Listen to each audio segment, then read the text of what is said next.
evolution in card shops, what they look like, say, 25, 30 years ago Yes. to what they look like now. So many of you have no idea what that experience was like, in the 90s or early 2000s to walk into your local card shop.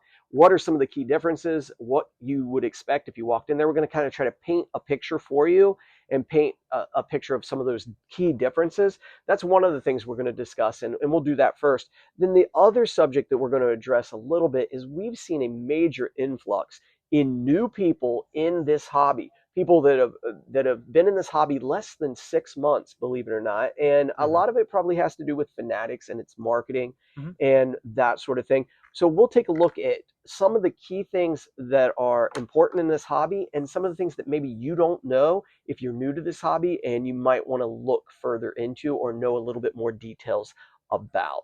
So first, we'll talk about the evolution of the card shop over the last 25 years.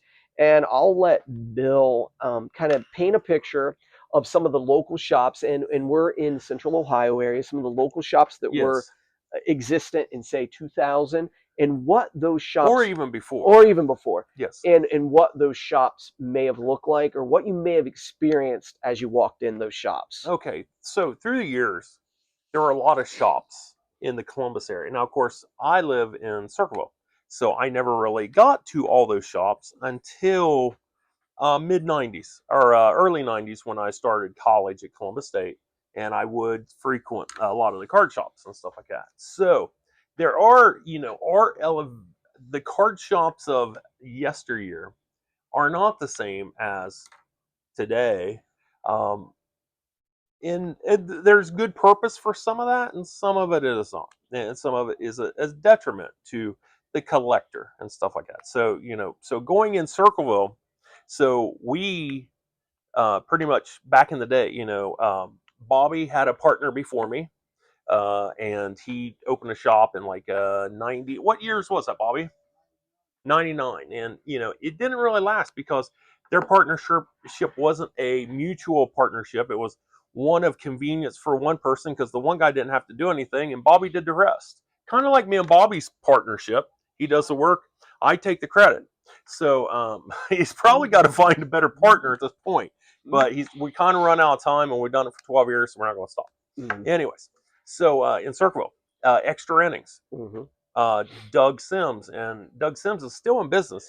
But he mutated from sports cards and like starting lineups over to TCG, Mm-hmm. comic books, Mm-hmm. and he's got a very successful shop in Mm-hmm.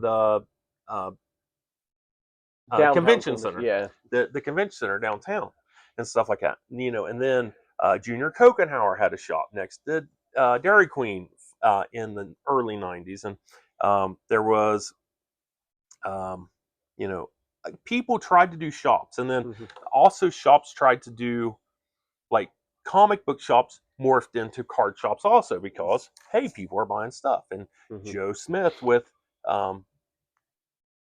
what was it called?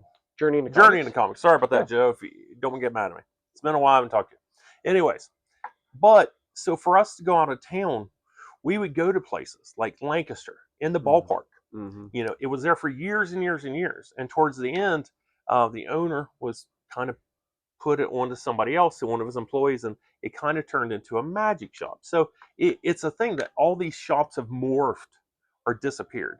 Mm-hmm. So if you go back into '80s or late '80s and early '90s, you had A&B Coin. A&B Coin that my dad in '86 bought me a top set for Christmas. It didn't have a Vince Coleman rookie in it. I was pretty disappointed, but I never told him because that I went out and found one and I paid $4 for it, I think. But I didn't want him to be disappointed because that was a great gift, in '86. It was not a factory set, but a Hinkle 8 set. So Chuck and Barb's was in Grandview. They were there for years and years and years, and age got to them and they moved on.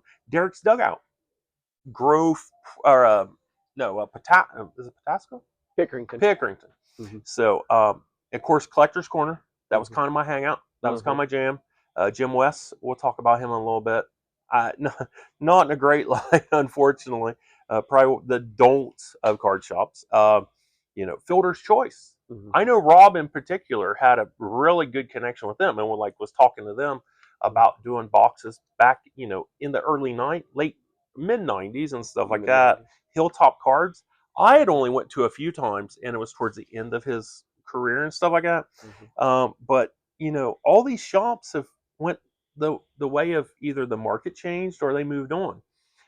Your only holdouts is really Ron at Mhm. Triple Play, Mhm. and he's had a shop since the late '80s, early Mhm. '90s, and's been in the same location. Mhm. Um, he has done very well, very successful businessman. But when it comes to cards, it's a business.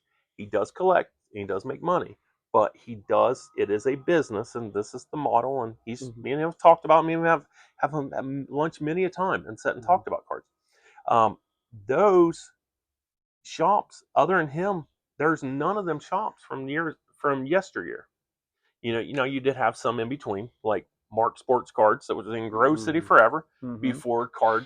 before Ryan Johnson, Card Collector Two, Mhm. purchased him out. And And then he would have hung in there through some pretty terrible years. oh no, those years were not good. I mean, Mhm. mid. So everybody says, "Hey, man, I wish I had Stephen Curry rookies." Well, you know what? Nobody was buying basketball. That's Mhm. why that's Topps did their lowest print run ever on a basketball product that year Mhm. because nobody was buying it. But they had the license, so they Mhm. still had to make it. You didn't have breakers, and Mhm. who was this little tiny kid that shoots 3 pointers all the time? Mhm. You know, probably a legitimate Hall of Famer and one of the best shooters in the NBA for history. So, anyways, all those shops have made it through the years. Mhm. Um, Now, a lot of them, like I said, age got to them, Mhm. or they just literally the market changed. They didn't want to Mhm. do it.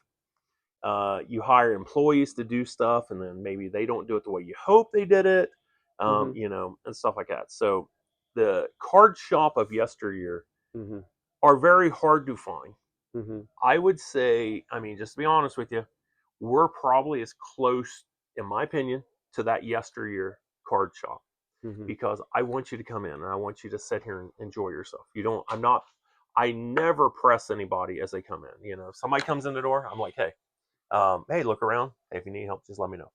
Mhm. And a lot of times people will, or some people are like, hey, I'm just glad you're here. I need a something or other. So, I Mhm. mean, there in those cases, I'm glad I asked them, but, Mhm. I just want you to come in and enjoy yourself. So, Mhm. um, that I don't see in some card shops.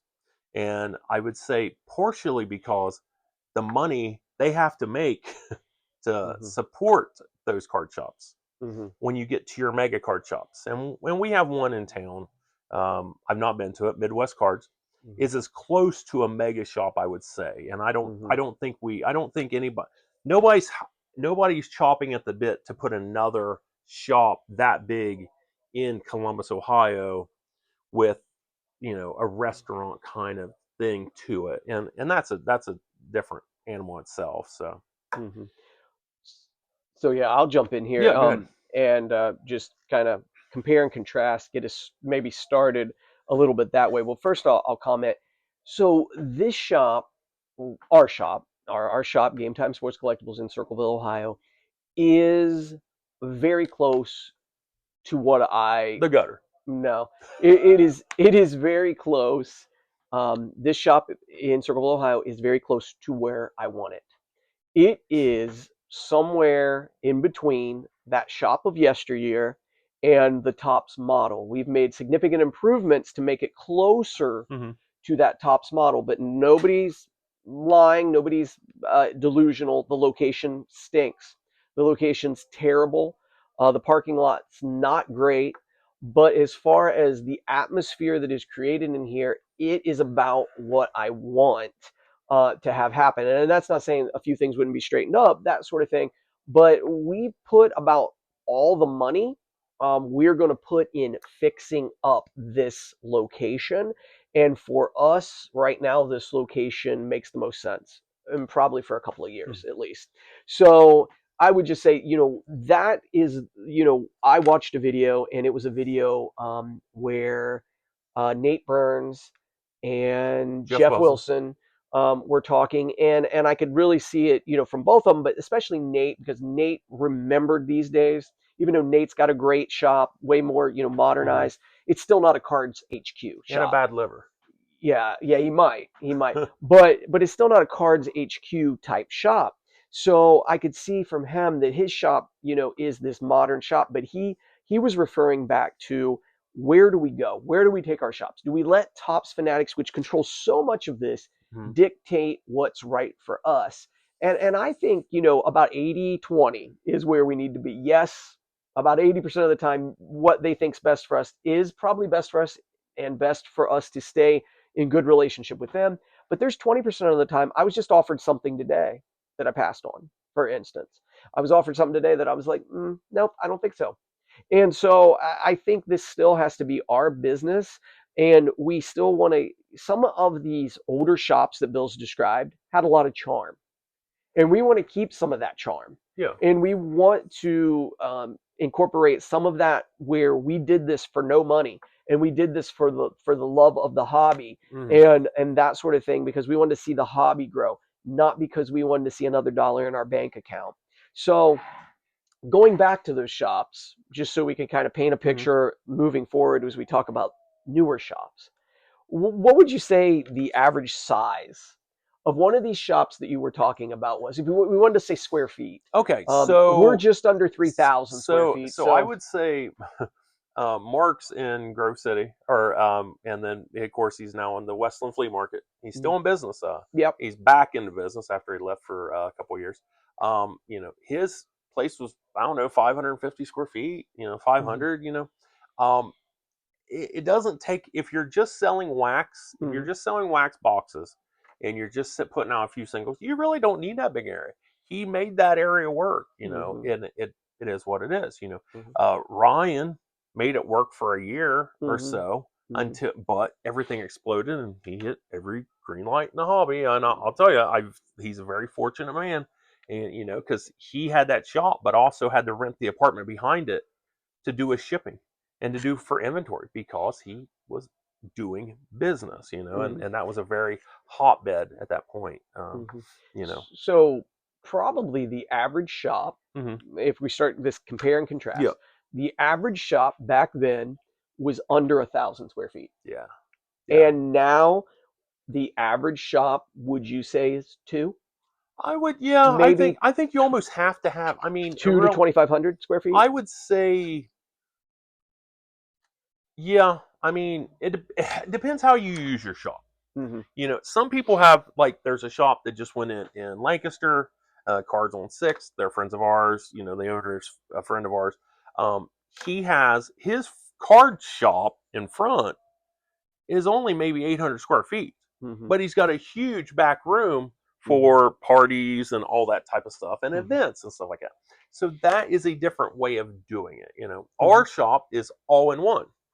And with us taking out this, our storage area here, we did add almost 500 square feet of footage to make room for more tables, chairs, Hmm. more sitting area and stuff like it, more room to enjoy it. Hmm. But there are shops that don't have that and will never have that. And like, me and I'm pretty good. I'm very good friends with Mike Aldrich, who has Father and Sons in Powell. Me and him were talking today about this. His shop is probably about 2,200 square feet. My guess is it's in a strip mall. It's right next to Giant Eagle in Powell. Like, literally, it's a mile from the zoo. Hmm. Okay, so he's paying over $6,000 a month for rent. He's got three full-time employees, three part-time employees. But I told him, I was like, how can you do that? Because, that yesteryear guy, you Hmm. didn't go into Collector's Corner and expect to see, it could have been Jim's wife, Hmm. but Jim West was there every day. Hmm. And that was dedication. Hmm. But also at Jim's, you didn't have to just buy sports cards. You could buy Hmm. pop. Hmm. You could buy toilet paper. Whatever he found a deal on wherever. Hmm. That was back before. He Hmm. was like a predecessor to the couponing. Yeah. Yeah, he was like getting like 100 dispatches when they went out on Sunday and cutting all these coupons out and making money. But he Hmm. was doing all of that, and still collecting and stuff like that. Hmm. So your modern card shop can't be run like that. Yeah. So I was gonna jump in again and say, you know, you mentioned employees for father and sons Mm-hmm. and stuff, and I wouldn't even guess card collector two is probably 15 Mm-hmm. employees maybe. Mm-hmm. I think that now the average card shop, and we took a picture here, and it's more of a team. It's Yes. not one person who's barely making a living. Mm-hmm. That's not really the model anymore. It is one or two full-time Mm-hmm. people Yeah. on average, Yeah. and several, Yeah. and that would be a big difference because you usually would have the guy smoking in the back, sitting in a chair, Yeah. and with a cat running around Yes. somewhere, and it would be dark and dank in Mm-hmm. there and dusty Yes. because some of his products hadn't moved for Mm-hmm. 2 years, and it was more about, at least a little bit more about merchandise he found at a yard sale on a deal, Mm-hmm. than it was his latest products that he'd just got from Tops or Panini or Yeah. whatever. So one of the things that I also think about is the displays. Mm-hmm. Like, how did they display products? And I'm thinking of Jim West, Collector's Corner, as you mentioned, Yeah. and I'm thinking display. There really wasn't. He got a product in, he opened a box Mm-hmm. and sat it on the floor and was Yeah. like, "Do you want a box of the new Tops?" Yeah. There wasn't all of this money in displays. Jim West, at his best, maybe had $10,000 in hobby inventory. So here's the deceiving thing about Jim West. Like me and him became friends, and Mm-hmm. he had Mm-hmm. well, he didn't have to. He didn't Mm-hmm. have to keep an inventory of 3 cases of this. You know why? Because if he sold 2 cases, he ordered 2 more cases, Yep. and Top sent it to him. Yep. Tops did. There wasn't a question. There Yep. wasn't a question. And then there was also, a 60 day, or 30 day, or 60 day pay thing. So Mm-hmm. they would just send you the product, Mm-hmm. and they'd be like, "Hey, catch us at the end of the month." So Mm-hmm. it gave you a chance to try to make your money back, Mm-hmm. and no risk, because Mm-hmm. well, you're getting it for free, and you just have to make enough to cover what you have to send back to Tops. Mm-hmm. Well, that model's gone. Mm-hmm. There's no model like that anymore. no one Mm-hmm. is no one is offering you free money in advance. Maybe one wholesaler, but that's about it. Mm-hmm. All the major companies are not. You Mm-hmm. want to buy our product, it's here. Money on the hand, money in hand. Here's your boxes. So Yeah, and you're right. The allocation thing changed it, mm-hmm. and there's a gentleman that does a show that I do very frequently, and he was a big shot in the 90s. Mm-hmm. He was basically a shop owner, but delivered to multiple other shops. And he came up to me and saw that I'm a box guy primarily, Yeah. and I mean, people knew who he was. He was delivering to all the little shops around, and it blew his mind that on the average box I was probably making $45 profit Yeah. on the average hobby box, Yeah. and that was at that time 2 years ago. If the truth is told, first round average hobby box, it's more like $80 now. Yeah. Because it's where we are Mm-hmm. in the market. And now that first round goes quickly, and I rebuy, and it's higher. But yeah, it's so much different than it was then, but more is expected. No, absolutely. With that money, I'm not allowed to just be a guy in the back smoking, opening up the shop for a few hours. Mm-hmm. Now the standard is the shop's open Yeah. 6 or 7 days a Yeah. week. The standard is it's well Well, lit. it's got to be 42 hours a week. Yep. Even though there's people that have bucked that system and stuff like that, but it is what it is. I mean, I get Fanatics, because all this is pushed on by Fanatics Hmm. basically, because Panini at this point has no, because not many people were direct with Panini. Everybody was direct with GTS or Peach State or one of Mm, them getting their products. So Southern Hobby. so they couldn't control the market. They couldn't like push it like this. Hmm. But Fanatics is like, no, no, no. If we are going to supply you, allow you to buy some product to put in your shop, we want you to have these standards. And I get that Mm-hmm. to a point, but also there's a point where it's like, is this Fanatics shop Mm-hmm. or is it Rob shop? Mm-hmm. And we're here. It's taking away that individual identity Mm-hmm. that I honestly don't think it's fair to to do that, because you get people that come in that haven't been in cards for years, and they come Mm-hmm. in, they're like, "Oh wow, this is cool, Mm-hmm. man! Back in the '90s, I remember seeing starting lineups and all Mm-hmm. that." Mm-hmm. Yeah, well, they're still out there. Mm-hmm. I have them on my shelf. Mm-hmm.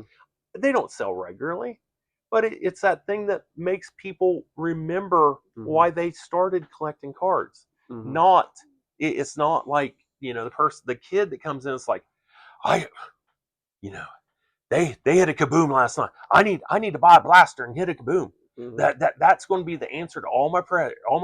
I Mm-hmm. spent $40 on a blaster and I need a $200 kaboom. Mm-hmm. That is not the answer to your prayers. Mm-hmm. And if you don't get the kaboom, you Now go you and throw the base cards in the trash, Yeah, literally. yeah. Now you throw Sometimes. now you sell me and Bobby your Drake Mays for $1 a piece because Mm-hmm. you're just trying to get enough money to open another box. Mm-hmm. Uh, 2 years ago, Mm-hmm. now me and Bobby are making good money on Drake Mays, Mm-hmm. and you still don't have anything to show for it. You threw out the commons and you gave away the rookies.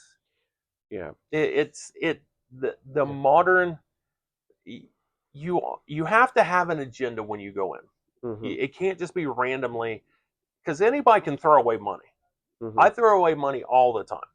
You don't have to be uh, just a fool to lose money. You can be a smart person that still lose money, Mm-hmm. but you can't just randomly come in and be like, that box is going to answer my prayers. There's nothing that could be in this box. Literally, it's a good box. We sold a lot of them. We broke a case of them. Mm-hmm. But there's not, I mean, other than a 101 superfractor of, I don't know, Patrick Mahomes or whatever, you're talking maybe a $5,000-$6,000 card or whatever. Mm-hmm. This is never going to answer your prayer. $6,000-$7,000 in a hobby, that's nothing these days. Mm-hmm. So yeah, one of the things you said, and we've kind of already touched on it, is the balance. I think for shops now that have been around for a while, even like your TCIs Mm-hmm. over toward Dayton, the balance they have is this desire to be pleasing to tops and all that. But we talked about it earlier in another format on a Facebook Live that Midnight Basketball comes out this week.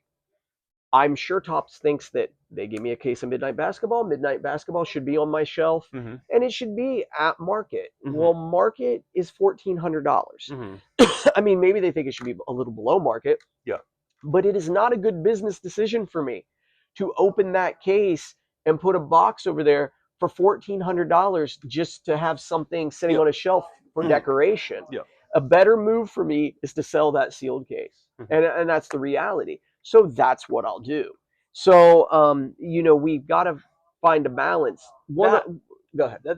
that's a tough situation. That really is a tough situation, because if Tops is giving us 2 cases of that, Mm-hmm. that allows him to sell a case Mm-hmm. and still maybe possibly open a case and put it on the shelf. Yeah. But still, we have not a person in this world, in this In area, this general area. that is going to spend over $1,000 on a box with 7 cards in it. Nope. Hey, I mean, I'm not saying they won't get in a break or try to Mm-hmm. buy a team on something, Yeah. or hey, but there's nobody in this area. I mean, I know, I get it. We get a lot of people come to our shop. Not everybody comes to our shop, Mm-hmm. but I know almost everybody. Nobody is like, wakes up every day and says, "Hey, I want to spend $1,000 on 7 cards." Yeah. For Unless you're looking at good card, like actually buying valuable cards, mm-hmm. not a gamble on 7 random cards. Yeah. So I think that we probably can't really get into the other subject, or really shouldn't. We don't really have a lot of time to get into that. So we might get into what new collectors need to know in the hobby Mm-hmm. for next time. But I was just going to, one last thing that we didn't cover. We've put this shop together, 12 years ago, 11, 12, 13 Yeah. years ago, whatever. And it is more, as far as displays, as far as the stuff we use for displays, you're talking about extra things from our house. You're talking about things that were picked up at yard sales. What are you trying to say? You're talking, but that's how it was. No, absolutely. That's how it was for everybody. Absolutely. These older shops, Mm-hmm. for the most part, especially if you got out of Mm-hmm. Columbus and went rural areas Mm-hmm. at Yeah. all, it was used merchandise, it was makeshift displays, Mm-hmm. it was things like that. Now you've got new shops opening and dropping 50K just on their glass Oh yeah, cases absolutely. or whatever. And not even touch their inventory, where Mm-hmm. 50K in inventory might have been a lot of inventory in 2000 for a local shop Mm-hmm. to even totally have. So, I mean, displays and everything have gotten way, and again, we've updated some stuff, but are we going to go back through here and spend 30 grand putting in 15 brand new showcases? I hope he No. does. To be honest with you, I'm But rooting for it, but yeah, I'm not going to. yeah. I know that me and Bobby have between us like 20 plus, close to Hmm. 30 showcases, Hmm. and we've never paid more than $50, 50 to I know more than $100 per showcase, and I've bought like 6 of them for 50 or for $150. Yeah. So the weird thing with that, like showcases, when you need them, you can't find them, and Yes. whenever you don't need them and can't use them, they're free. Yeah. Literally, like And good ones are available sometimes. people give them to you.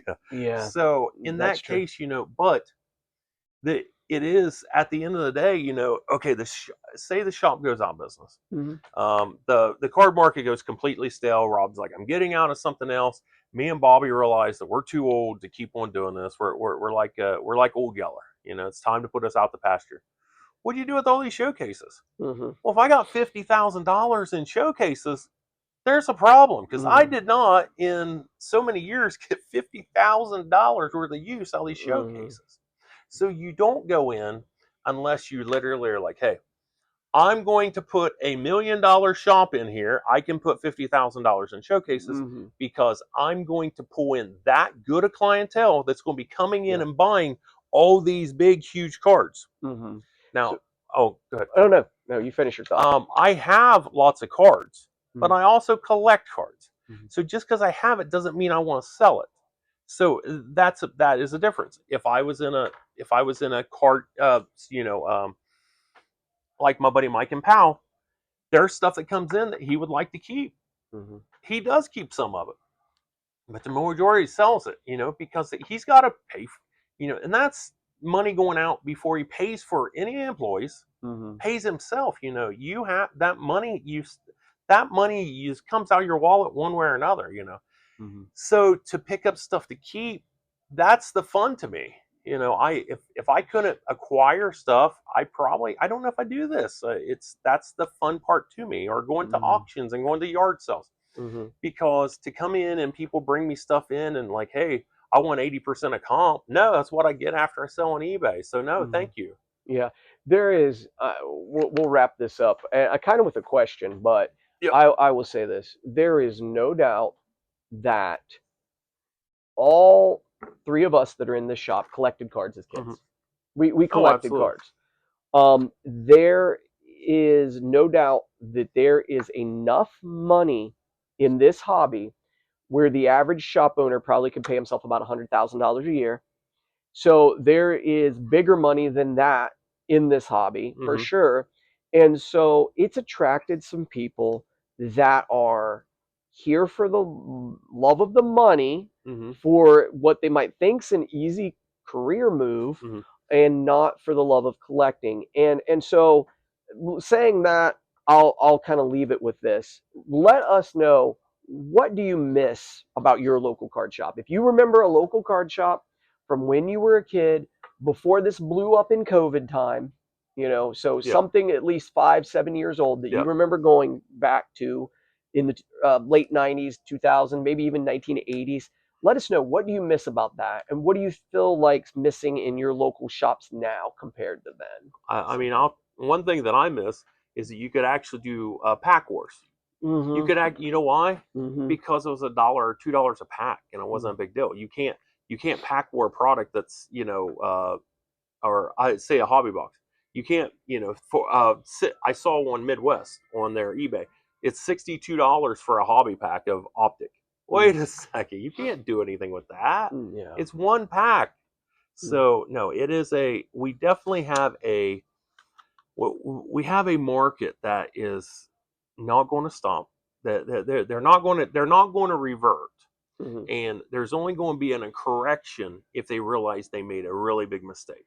Yeah. And I think at some point they will. So at some point they will. But I mean, once I mean, this is we go back and forth, and people ask me all the time, and I tell people what I think, and I'm pretty sure on this that when Fanatics acquires Panini later on in the summer and stuff like that, in my mind, it's a done deal because it's dumb if Panini doesn't sell out because they Mm-hmm. they need that last cash out before they go into the sunset, and Fanatics needs their case hits because their case hits so far have nothing has drawn enough interest for people to try to keep on hitting them.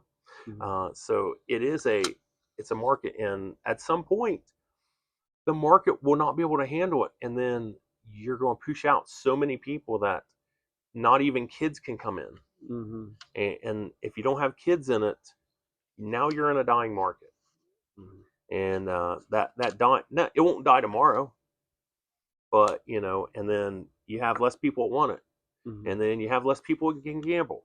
Mm-hmm. And if you take gambling out of it, there's not, other than maybe a blaster for fun, 30 or so dollars. Mm-hmm. No one opens no one opens hobby boxes just for fun anymore. Yeah. Very few people come in and like, hey, I want a top jumbo box for $250 because I had nothing better to do with my $250. Yeah. That's not how it is these days. The market is askew, a lot of money in it.